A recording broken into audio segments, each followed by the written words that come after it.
And is honeyified an official term? It should be, right?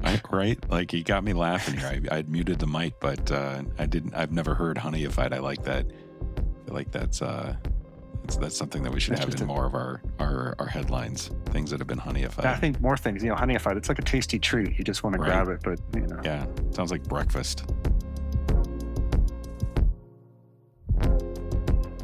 Welcome to Threat Vector, the Palo Alto Networks podcast, where we discuss pressing cybersecurity threats and resilience and uncover insights into the latest industry trends. I'm your host, David Moulton, Director of Thought Leadership.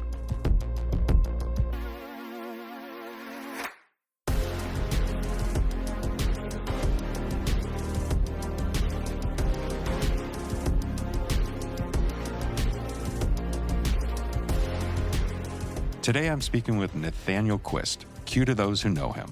He's a manager of cloud threat intelligence at Palo Alto Networks and Cortex Unit 42. Q leads the team focused on uncovering and analyzing threats targeting cloud infrastructures, including AWS, GCP, and Azure.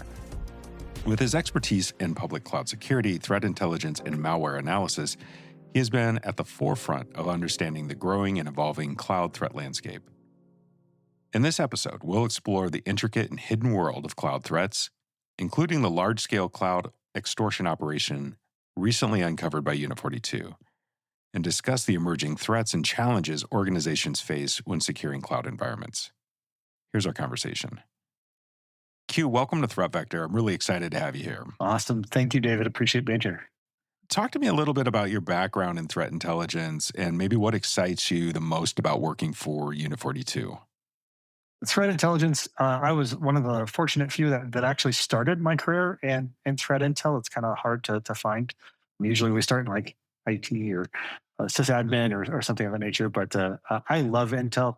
I love tracking threat actors and how they perform those operations. So getting the opportunity to work with Unit 42, some of the smartest minds that I've ever met with are here.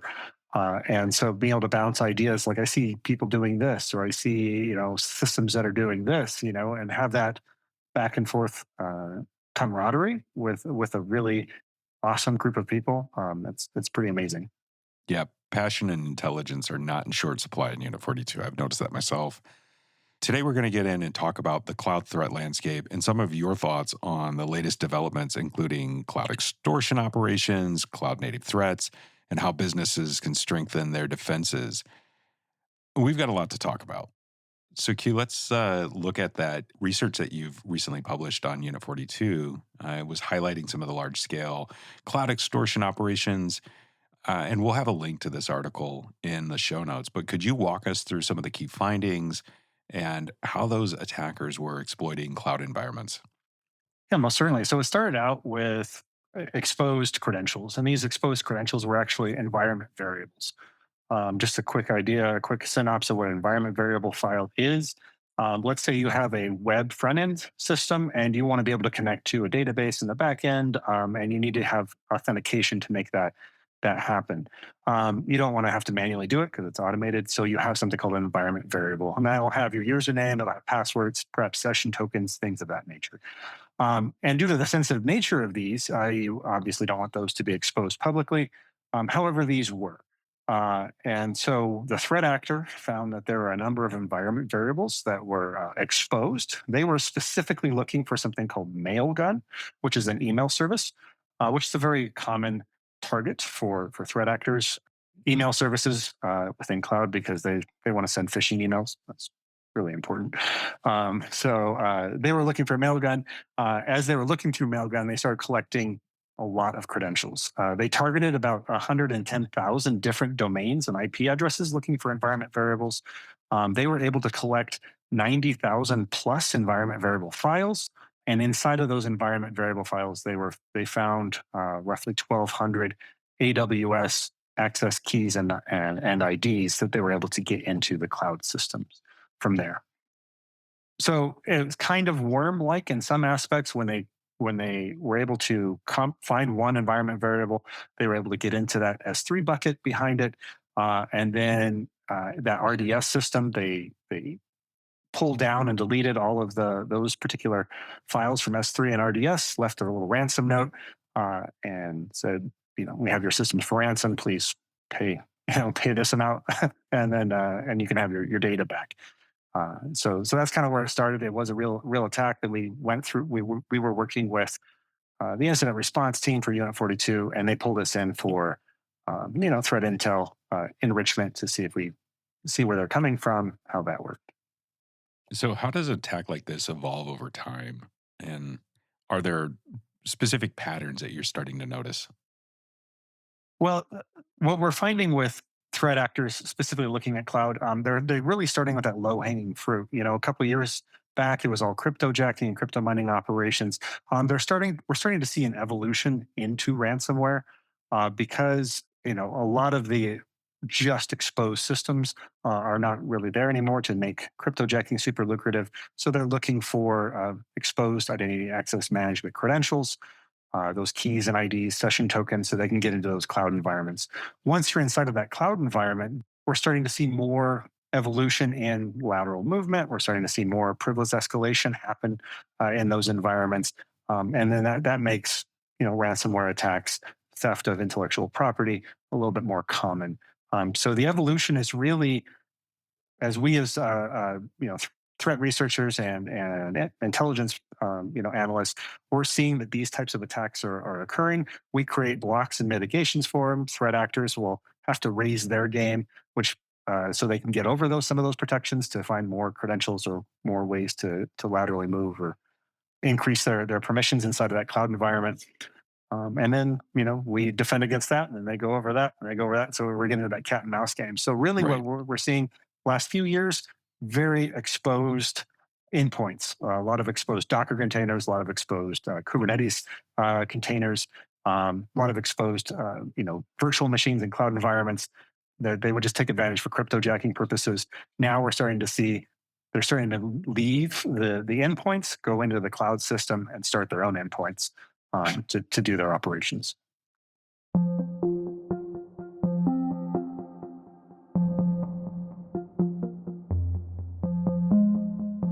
Q, one of the challenges that you mentioned in your research is the difficulty in detecting cloud based extortion. And what makes cloud threats more difficult to detect and mitigate compared to traditional on prem threats? Yeah, I think it's really it's a matter of volume in two ways. In one way, as researchers with Palo Alto, we have visibility into telemetry from our customers' environments, things of that nature. We are really looking for those granular events. What are those runtime operations that are happening? Are there specific pieces of malware running in those cloud instances? Are there particular operations of discovery, either identity access management credential discovery or other file discovery, other system discovery? Some of those operations really require a runtime telemetry agent on those systems to be able to detect those things. Um, Within cloud systems, the majority of cloud organizations or who are using cloud operations or cloud environments, they have so much data that they're dealing with. They're dealing with posture. They're dealing with proper architectural control, things of that nature. That sometimes, if you add more runtime telemetry on top of that, it just like blows the roof off the ceiling as far as data is concerned. So it's difficult to assess. It's difficult to address. Do you have to have a runtime agent on every single cloud instance that you have in your environment? That's a lot of data. It could also be very expensive. So there's some pushback in terms of visibility that we're kind of limited in the amount of visibility we have in cloud when it comes to that granular runtime operation, uh, and that makes it difficult to detect some of these types of attacks. Um, and at the same time, we have so much data that is coming in, especially from our cloud service providers. I've talked about AWS, but GCP, Azure, IBM, and Oracle, they all have these cloud systems. And when you create a new instance, you're going to get several logs, like new instance created, associated identity access management credential associated with that. It has these security groups or network access controls. all this stuff gets loaded into it, and that's another log that has to go through that system.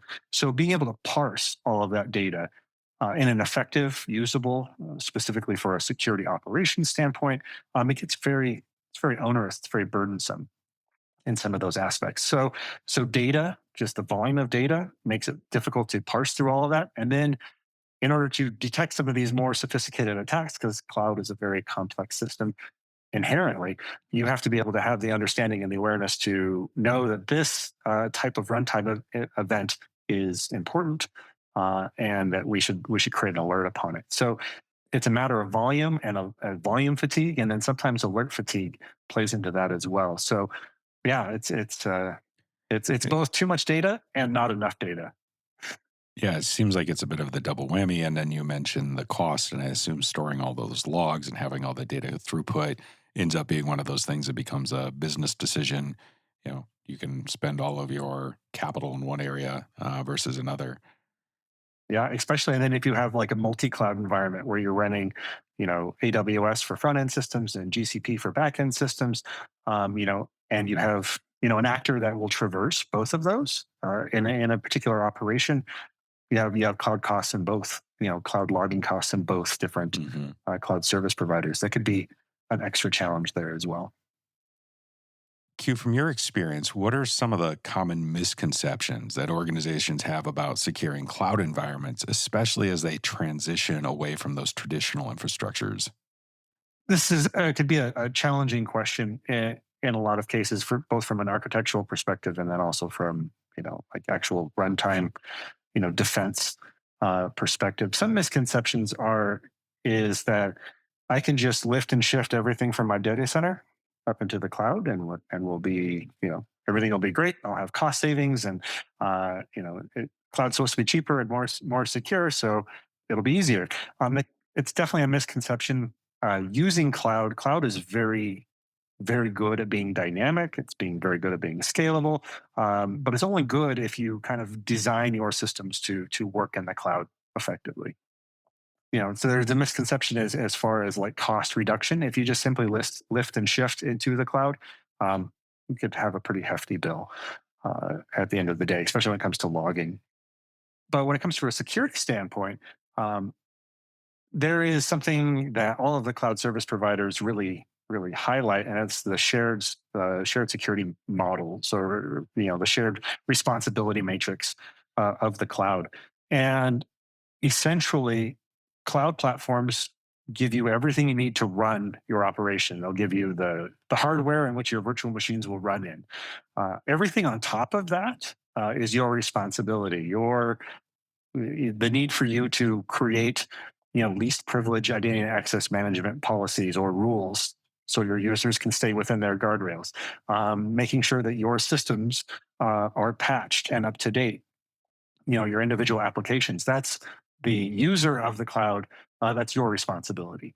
um, AWS, GCP, Azure, they will not patch your systems for you, or they will not design your user access. That's your responsibility. So that's kind of a misconception that yeah, the cloud infrastructure is secure, but how you access that particular application, that's your responsibility. And that's something that we've seen a lot of organizations be like, "Oh, I'm in the cloud; it's supposed to be safe and secure, but how you use it is your responsibility." So, costs, if you're not careful, security, if you're not careful and thoughtful, those are some of those misconceptions. Anything else? Anything else that comes to mind? What's interesting about cloud is it's very wide and it's very deep, and it just depends on how complex you want to get. A big piece would be the difference between agent and agentless security tools is very important to know and differentiate. Agentless will give you asset control and inventory management and patching, vulnerability patching capabilities, but it won't give you that runtime operation.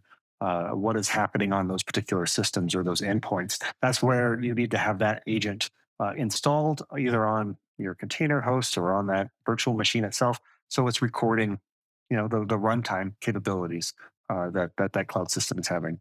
That would be the distinction between agent and agentless. They both work parallel and hand in hand, and you don't need to have an agent like installed on every single cloud resource, but your highly critical ones, your front end web servers, your database systems, your the crown jewels, so to speak, those should most certainly have an agent installed on them. So, in the article that y'all published, you also discussed this idea of cloud native threats. And can you explain what makes a cloud native environment, such as those using Docker or Kubernetes, particularly attractive to attackers? So cloud native threats are interesting in that they're first and foremost only looking at cloud operations. I think we can all agree that there is a big difference between on-prem organizations and how they're structured and managed, and cloud organizations and how they're structured and managed. Yeah. And there's a lot of correlation and similarity between the two, but cloud speaks its own language. It has its own way of performing operations. So if you have a threat actor who is well versed in how cloud systems and resources and services speak to each other, it's going to be very, they know how to hide in the noise, so to speak. So when you have threat actors who are well versed in like container escapes or being able to traverse identity and access management, and they may have automation, their own scripts that they've built and their own tooling that they've created to specifically highlight and leverage those capabilities, you can see the operational scope uh, increase dramatically with a cloud threat actor. In the environment variable piece that we put out, that entire operation was automated in one form or another. There was only two or three points where we were able to find that an actor actually physically touched a keyboard to make something happen or to push the operation in one way or another. So from initial access to exfiltration or usage of data, I mean, we're looking at that dwell time being, minutes to hours instead of like, weeks to months. And are you seeing that more and more cloud attacks are actually run against a playbook like this with full automation or very little human interaction? Yeah, most certainly. So within my team, we created something called the Honey Cloud. And the Honey Cloud is it's if you're familiar with the Honey Pot, which is basically an exposed application that anything that happens inside of the Honey Pot should be deemed malicious because it should have no legitimate value whatsoever. We created a Honey Pot, but on a cloud scale, so we can have dynamically expanding and auto generative systems within cloud environments. It's all hunified, right?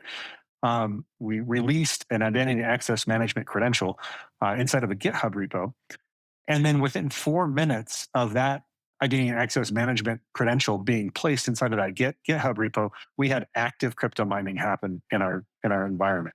So it's just a public GitHub repository, just posted that credential up there. 4 minutes later, we had active operations happening inside of the cloud environment. That included discovery, privilege escalation, lateral movement, and then finally execution of a malicious operation. So automation matters, right? Yeah, automation and scale, and to be able to go from having no access to doing all of the discovery and automation and attack operation within 4 minutes. That's the power of the cloud, but also from a cloud threat actor. It's pretty significant, pretty serious. And is honeyified an official term? It should be, right? Right? Like you got me laughing here. I'd muted the mic, but I didn't. I've never heard honeyified. I like that. I feel like that's something that we should It's have just in a more of our headlines. Things that have been I honeyified. think more things, honeyified. It's like a tasty treat. You just want to Right? grab it, but Yeah. Sounds like breakfast. Q. Given the level of automation, it seems security teams will find themselves overwhelmed.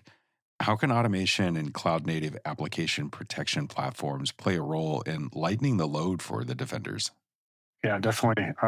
So automation is it helps the attackers move in a very specific direction. From a defender's aspect, we can use automation to again secure our base, secure our posture, right? So using infrastructure as code. So those things like Terraform or cloud formation in AWS, where you are, you have scripted the ability to build infrastructure in cloud, you can scan those templates for misconfigurations, internal databases that have been exposed publicly. Within that particular template, you can scan for that and make sure that you're not inadvertently exposing either hard-coded credentials, particular sensitive systems. You obviously scanning for vulnerabilities, something that we all know in the security industry very well is your vuln scanners. But you can also automate the operations that happen, the detection of operations within your cloud service provider. You might see an alert that is a connection from an IP address, and then it has the creation, the same instance does an API call to your cloud system for a new user to be created, and then that new user has a new role that's been attached to it, and there's a number of steps that can go through that. You can look for those behavioral steps. You can use automation to look for trigger points, multiple trigger points over time to alert you if something were to happen in an environment that you want to pay attention to. So we can use automation in terms of playbooks, like I just described there, to deliver more data, like this particular IP address communicated with my endpoint. What else does it have? Or what else historically has it done? Has it been associated with malware, or has it had some sort of phishing operation attached to it? All of that automation can become metadata that influences and helps you respond more effectively and more accurately to whatever security risk that you're currently facing or potentially need to investigate more of.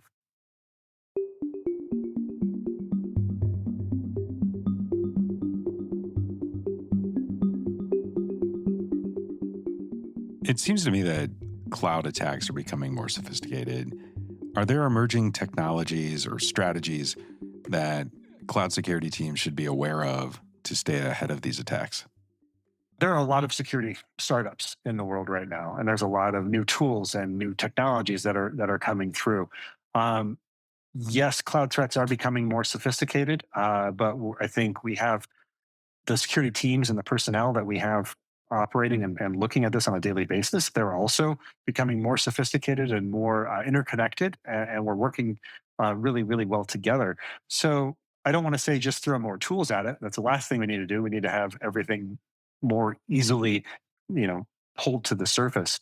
Um, how do we do that necessarily? I think AI, it's a buzzword, but it's actually really important to sift through massive amounts of data very quickly to pull out very important highlights. Like out of all of this data, these are the individual things. This is the common pattern between all of these pieces that we should look at. AI is really good at sifting large amount of data and making it human readable at the end of it. Um, you can make your own LLMs to help parse and solidify data within Palo Alto. The XIM process is really good. It takes petabytes, literal petabytes of data, and distills it down so you can quickly pull out important markers or security alerts in your environment. So that is a technology that we should definitely have more insight into. And then also we should really focus a whole lot more on how containers are running and how to save containers. We are, as an industry, using containers more and more and more frequently. And we need to have a better way as an industry whole to understand how to forensically save that data. So researchers like myself or the researchers and the teams who's listening to this podcast, that they can say, this container was compromised because of this. We didn't just blow it away and we don't have that evidence anymore. We can save that snapshot and then we can look at it and say, this is where the vulnerability happened, or this is where the incident took place. Q, if I play this back right, what you're saying is that we'll spin up a container, something will then go awry. We don't necessarily know that right off the bat, but then we kind of do the job of sweeping up the evidence and throwing it away before you can come in and investigate what happened. And what Right. you'd look for is some way of preserving those containers that we've decided we don't need, such that you could have a full picture of what went wrong, when, and how do we stop that from happening again.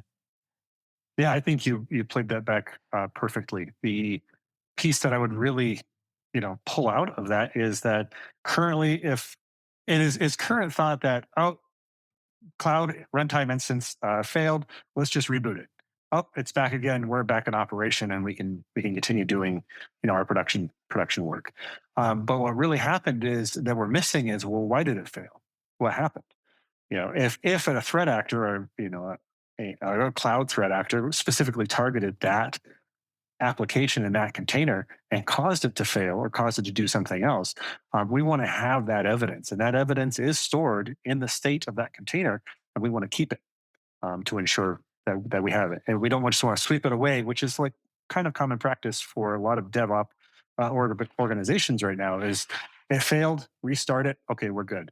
And we'll just keep cleaning the slate over and over and over again, which is fine. I mean, you get back production very quickly, but if we can keep that snapshot, if we can keep that history, that evidence, that really does allow researchers to know why. So, looking ahead, do you see the cloud threat landscape evolving over the next few years? And what should businesses prioritize to future proof their cloud security strategies? Yeah, I mean, it's a big question. My opinion is that we should focus more time on automation, and we should really focus that time on automation in the ability to create known state of cloud systems. So, what are the applications and services that we're using, and are they created effectively to begin with? So, starting with infrastructure as code templates, making sure that everything is started from a very base, secure state. From an identity and access management policy, really get organizations to understand that we need to use roles as opposed to individual IDs or individual users in cloud environments. That will make user management a whole lot easier to maintain and operate, to operationalize, and then for also security teams to know who happened when and where.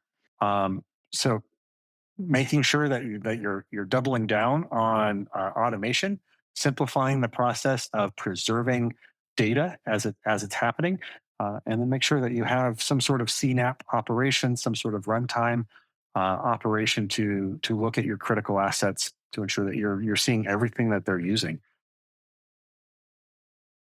One of the questions I always like to ask at the end of these conversations is, what's the most important thing that a listener should take away from our conversation today? To me, the most important thing that organizations should take away, specifically for cloud operations, is the proper security, maintenance, and monitoring of your identity access management credentials. Having them leaked in environment variables that are publicly exposed, having them hard coded to inside of virtual machines or inside of source code that's stored in GitHub or wherever you're storing your source code.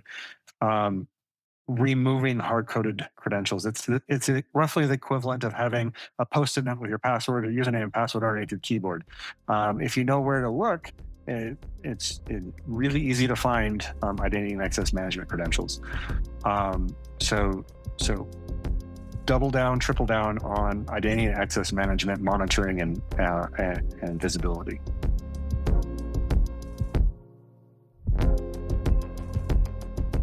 Q, thanks for the great conversation today. I really appreciate that you took me through your insights on the cloud threat landscape, including cloud-native threats and the large-scale cloud extortion operations your team at Unit 42 uncovered. Thank you so much, David. It was a pleasure talking with you, and look forward to more conversations in the future. That's it for today. If you like what you heard, please subscribe wherever you listen to podcasts and leave us a review on Apple Podcasts or Spotify. Those reviews really do help us understand what you want to hear about. If you want to reach out to me directly, email me at threatvector@paloaltonetworks.com. I want to thank our producer, Michael Heller, our content and production teams, which include Kenny Miller, Joe Benacourt, and Virginia Tran. Elliot Peltzman edits the show and mixes the audio. We'll be back next week. Until then, stay secure, stay vigilant. Goodbye for now.